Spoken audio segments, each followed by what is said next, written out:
Hello दोस्तों, good evening. आप सभी को रिजल्ट का इंतज़ार था, वो बिल्कुल रिजल्ट जो है बिल्कुल इंतज़ार समाप्त हो गया। रिजल्ट जो है बिल्कुल आ चुका है। चलिए दोस्तों, रिजल्ट हम लोग चेक करते हैं। देखिए, आप सभी को गूगल पे आना है और लिखना है बेस्ट सरकारी। दोस्तों, जैसे ही आप लोग बेस्ट सरकारी लिखेंगे, सबसे पहले आप लोग इनकी जो है बेस्ट सरकारी की ऑफिशियल वेबसाइट पर पहुँच जाएंगे। आपको दोस्तों बेस्ट सरकारी की ऑफिशियल वेबसाइट पर क्लिक करना है। ठीक है दोस्तों, अब आप लोग इस पर जैसे ही क्लिक करेंगे, सिंपली आप सभी के सामने कुछ ऐसा जो है ओपन हो जाएगा। तो इसमें भी दोस्तों बेस्ट सरकारी की ऑफिशियल वेबसाइट पर आप सभी को थोड़ा सा नीचे आना है और यहाँ पे आप लोग देख सकते हैं कुछ चीज़ें जो है लाइव चल रही हैं। यूपी एनएचएम रिजल्ट 2023, ठीक है। और यहाँ पर दिया गया है यूपी एनएचएम 2023 का यहाँ पे लिंक दिया गया है। इस लिंक पर क्लिक करके आप सभी अपना रिजल्ट जो है चेक करेंगे। या दोस्तों आप रिजल्ट वाले सेक्शन में आएंगे तो नीचे आप लोग यहाँ पर देख सकते हैं कि लिखा हुआ है यूपी एनएचएम रिजल्ट 2023, लंबे समय का इंतजार हुआ खत्म, यूपी एनएचएम रिजल्ट हुआ जारी। थर्सडे आज की ही डेट पड़ी हुई है और 2023, ठीक है, यानी कि 2 फरवरी 2023 थर्सडे। तो यूपी एनएचएम आप सभी का रिजल्ट जो है आ चुका है। बिल्कुल इंतजार समाप्त हो गया है। तो चलिए दोस्तों, हम लोग इस लिंक पर क्लिक कर लेते हैं और फाइनली जो है अपना हम लोग रिजल्ट चेक करते हैं। तो हम लोग हैं बेस्ट सरकारी की ऑफिशियल वेबसाइट पर। इसमें हम लोग जो है थोड़ा सा नीचे जाएंगे तो यहाँ पे जो है दिया गया है, देखिए, लंबे समय का इंतजार खत्म, रिजल्ट हुआ जारी। और आज की ही डेट भी यहाँ पे दी गई है। तो आप लोग सारी चीज़ें जो है पढ़ सकते हैं और यहाँ पे बहुत कुछ जो है दिया गया है। यहाँ पे आप लोग नीचे जाएंगे तो देखेंगे यहाँ पे लिखा है ANM pharmacist allopathic lab technician 17,000 plus पद। आपका एग्ज़ाम कैसा था? सीबीटी कंप्यूटर बेस्ड आपका एग्ज़ाम था और परिणाम भी आपका देखिए यहाँ पर 2 फरवरी लिखा हुआ है, यानी कि टेंसेटिव 2 फरवरी रिजल्ट जो है आपका बिल्कुल जो आज ही आना है और आज ही आप सभी को रिजल्ट दिखेगा। देखिए, आपको यहाँ पर एक्सपेक्टेड कट ऑफ भी दी हुई है। थोड़ा सा दोस्तों आप लोग और नीचे जब जाएंगे तो यहाँ पर देखिए रिजल्ट डाउनलोड करने के लिए आपको जो है इस लिंक पे क्लिक करना है। आपको यहाँ पर लिखा है UP NHM staff nurse 2023 result की लिंक दी हुई है। यहाँ पे क्लिक करके आप लोग जो है अपना रिजल्ट देख पाएंगे। अगर आप एनएम में हैं या लैब टेक्नीशियन में हैं या फार्मासिस्ट में हैं या स्टाफ नर्स, किसी भी पोस्ट में अगर आप हैं, आपने पेपर दिया है, एग्ज़ाम दिया है, तो यहाँ पे क्लिक हेयर लिखा है, इस पर आप लोग जो है अपना रिजल्ट चेक कर पाएंगे। और अगर आपको रिजल्ट जैसे कि मतलब आपको रिजल्ट तो दिख जाएगा और यहाँ पे आप सभी के सामने यहाँ पे और कुछ लिखा हुआ है। चलिए मैं आप सभी को दिखा देता हूँ। यहाँ पे लिखा था 2 फरवरी टेंसेटिव। तो इसका मतलब है दोस्तों रिजल्ट जो है आपका कुछ ही देर में लाइव हो जाएगा, यानी कि आ चुका है रिजल्ट और कुछ ही देर में आप सभी के सामने जो है लाइव हो जाएगा। और आप सभी की कट ऑफ को लेकर मैं बात करूं तो कट ऑफ मैंने आपको पिछले वीडियो में बताई थी। चलिए एक बार मैं आपको कट ऑफ बता देता हूं कि कितने नंबर हैं आपके, तो आप जो है अपने आप को सेफ स्कोर में मान सकते हैं। तो दोस्तों आप सभी कट ऑफ देखिए 35 नंबर अगर आपके हैं तो दोस्तों आप अपने सिलेक्शन के स्कोर में आ जाएंगे। बिल्कुल जी हाँ, जैसा मैंने कहा था वही हुआ। देखिए दोस्तों, स्कोर कार्ड आपके सामने आ जाएगा, जारी हो जाएगा जब, तब जो है आप सभी का स्कोर कार्ड दिखेगा और साथ में नॉर्मलाइज स्कोर भी दिखेगा।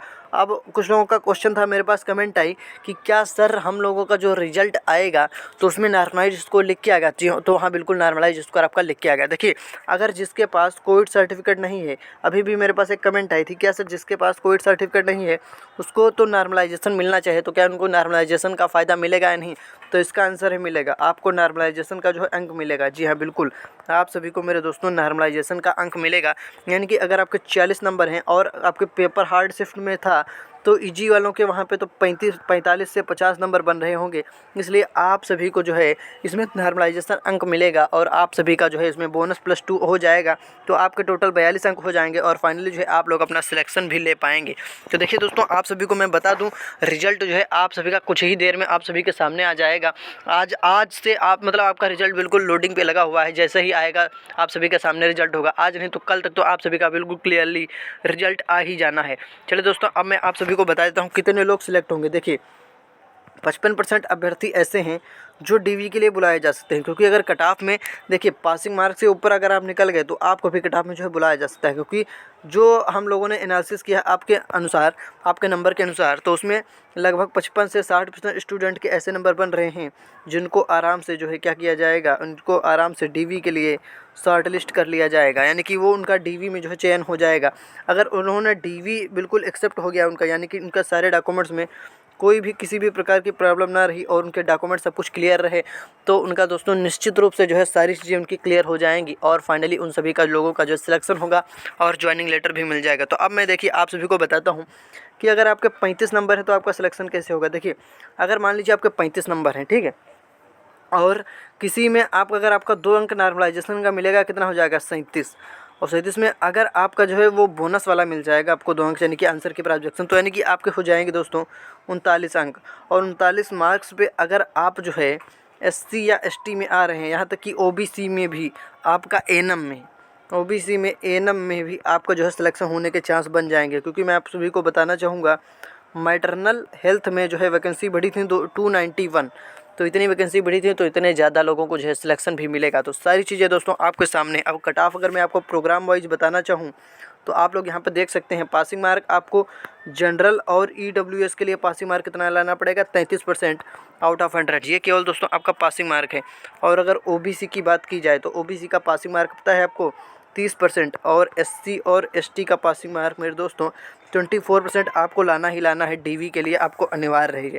पासिंग मार्क से ऊपर आपके नंबर होंगे और आप मेरिट में भी ऊपर होंगे, तभी मेरिट में यानी कि थोड़ा सा आपसे स्टूडेंट अगर ज़्यादा हैं 3 गुने में अगर आप नहीं आ रहे हैं, क्योंकि आप सभी को पता है कौन सा रेशियो रहेगा 1:3 का।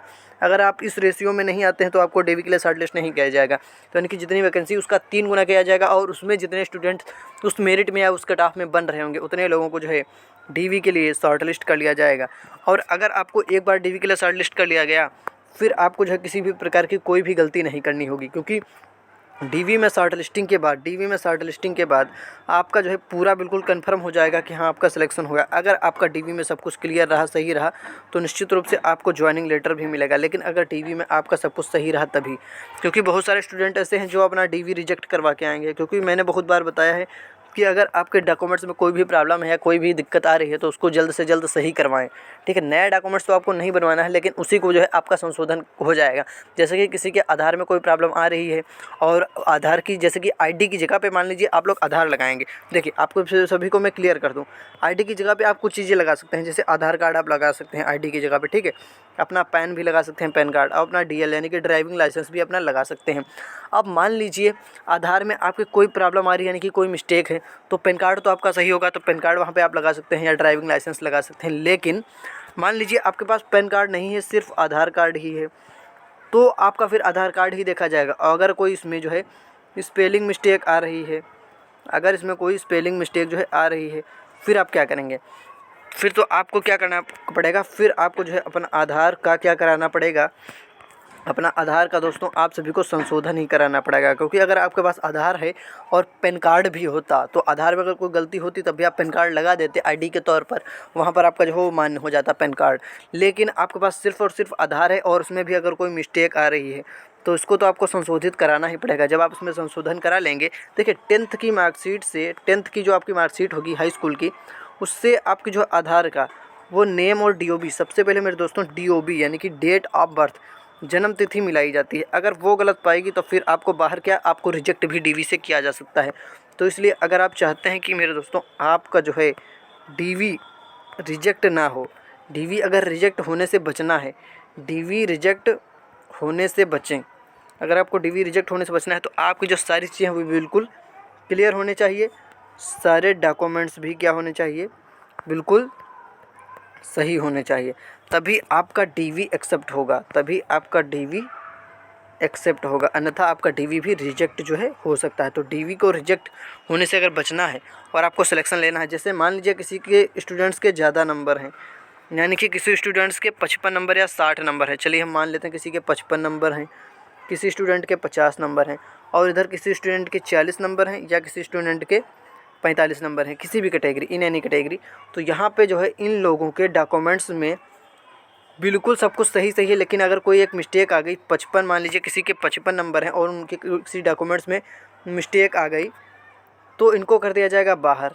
और 50 वाले में अगर इनको भी मिस्टेक आ गई किसी भी डॉक्यूमेंट्स में, अगर उन्हें नंबर इनके अच्छे हैं और ये ओवर कॉन्फिडेंस में रहे, कोई भी स्टूडेंट हो अगर जैसे कि ओवर कॉन्फिडेंस में रहे कि हाँ सिलेक्शन तो हो ही जाएगा, इतने नंबर है, और उन्होंने अपने डॉक्यूमेंट्स पे ध्यान नहीं दिया। क्योंकि दोस्तों मेरे पास बहुत सारी ऐसी कमेंट आई हैं, लगभग 90% स्टूडेंट ऐसे हैं जिनके डॉक्यूमेंट्स में कोई ना कोई मिस्टेक जरूर है, या तो स्पेलिंग मिस्टेक या आधार में कोई प्रॉब्लम या डेट ऑफ बर्थ में कोई मिस्टेक। ठीक है, इस प्रकार से कोई भी मिस्टेक नहीं होना चाहिए। तो 90% स्टूडेंट ऐसे हैं जो ध्यान नहीं देते हैं, उनके किसी न किसी डॉक्यूमेंट्स में मिस्टेक जरूर होती है। तो दोस्तों रिक्वेस्ट है आप लोग उसको सही करा लें, अन्यथा डीवी में आपको जो है बाहर कर दिया जाएगा। ठीक है, या प्रोविजनल दे दिया जाएगा। ठीक है, तो आप सभी को बिल्कुल डीवी अगर एक्सेप्ट अपना कराना है, डीवी क्लियर अपना रखना है, तो सारे डॉक्यूमेंट्स भी आपको अपने क्लियर रखने पड़ेंगे। ठीक है, मान लीजिए 50 नंबर 55 नंबर है, ये तो सोच रहे हैं इनका सिलेक्शन हो ही जाएगा, लेकिन इनके किसी डॉक्यूमेंट्स में प्रॉब्लम आ रही है, किसी डॉक्यूमेंट्स में कोई भी अगर छोटी सी भी यहाँ पर अगर मिस्टेक है, तो इनका भी डॉक्यूमेंट्स वेरिफिकेशन जो है क्या होगा, इनका डीवी जो है रिजेक्ट कर दिया जाएगा। यानी कि ज़्यादा नंबर होंगे तब भी इनको बाहर कर दिया जाएगा। और यहाँ पर देखिए 40 नंबर हैं किसी के और इनका डीवी सब कुछ क्लियर, सारे डॉक्यूमेंट्स इनके क्लियर हैं, 45 नंबर जिनके, इनके भी सारे डॉक्यूमेंट सब कुछ क्लियर हैं। तो इनका क्या होगा, इनका डीवी एक्सेप्ट हो जाएगा और इनका भी डीवी जो है एक्सेप्ट हो जाएगा, दोनों लोगों का डीवी एक्सेप्ट हो जाएगा। अब आप लोग ये सोचिए, जिनके ज़्यादा नंबर थे उनका सिलेक्शन नहीं हुआ। मैं आपको एक एग्जांपल के तौर पर समझा रहा हूँ कि ये गलती आप लोग ना करें। और जिनके कम नंबर थे उनका सिलेक्शन हो जाएगा, जिनके ज़्यादा नंबर थे उनका सिलेक्शन नहीं होगा। क्यों नहीं होगा? क्योंकि डॉक्यूमेंट्स पे वो लोग ध्यान नहीं दे रहे हैं। तो दोस्तों आप सभी से रिक्वेस्ट है कि रिजल्ट आने से पहले, रिजल्ट तो आपका आ ही जाएगा, रिजल्ट आने से पहले आप सभी को अपने सारे डॉक्यूमेंट्स बिल्कुल क्लियर कर लेने से, किसी आधार में अगर प्रॉब्लम है तो उसको संशोधन करा लें, ठीक है। और बाकी अगर कोई सर्टिफिकेट है तो उसमें आपका फॉर्म फिल करते टाइम पूरा सारी चीज़ें दी गई थी नोटिफिकेशन में, कि जैसे कि कोविड सर्टिफिकेट है वो आपका जो है फॉर्म भरने की जो लास्ट डेट थी उससे पहले का बना होना चाहिए, ठीक है। और जैसे कि आपका कास्ट सर्टिफिकेट है वो भी फॉर्म भरने की लास्ट डेट से जो है पहले का बना होना चाहिए। तो ये सारी चीज़ें आप लोग नहीं चेंज करवा सकते हैं, लेकिन जो आधार में संशोधन है वो करवा सकते हैं, ठीक है। अगर आपके पास साथ साथ पैन कार्ड है उसके, तो आप वो लगा सकते हैं, ठीक है। तो इस प्रकार से दोस्तों सारी चीज़ें होती हैं और आपको अपने डीवी रिजेक्ट होने से बचना है, ठीक है दोस्तों। उम्मीद है आप सारी बातें समझ पाए होंगे। फिर भी अगर आपका कोई डाउट है तो आप कमेंट करके पूछें। और दोस्तों आप सभी लोगों से रिक्वेस्ट है, अगर आपने अभी तक हमारे यूट्यूब चैनल को सब्सक्राइब नहीं किया तो प्लीज़ दोस्तों यूट्यूब चैनल को हमारे सब्सक्राइब कर लें, क्योंकि दोस्तों जैसे ही रिजल्ट लाइव हो जाएगा, जैसे ही रिजल्ट पूरा कंप्लीट आ जाएगा, सबसे पहले दोस्तों आपको हमारे इस चैनल पर वीडियो मिल जाएगी। तो सभी लोग चैनल से जुड़ जाएं, चैनल को सब्सक्राइब कर लें। आप सभी का बहुत बहुत धन्यवाद।